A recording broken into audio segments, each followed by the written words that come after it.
بسم اللہ الرحمن الرحیم۔ السلام علیکم ورحمۃ اللہ وبرکاتہ۔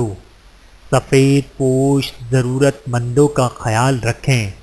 نبی کریم صلی اللہ علیہ وآلہ وسلم نے ارشاد فرمایا، مسکین وہ نہیں ہے جو لوگوں کے گرد گھومتا رہتا ہے اور ایک دو لقمے یا ایک دو کھجور لے کر لوٹ جاتا ہے۔ صحابہ نے عرض کیا، یا رسول اللہ صلی اللہ علیہ وآلہ وسلم، پھر مسکین کون ہے؟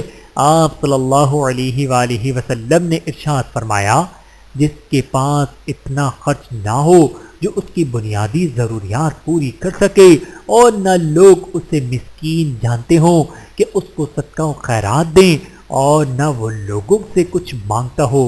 بحوالہ صحیح مسلم، حدیث نمبر 2440۔ اللہ تعالی ہم سب کو احادیث مبارکہ پہ عمل کرنے کی توفیق عطا فرمائے، آمین ثم آمین۔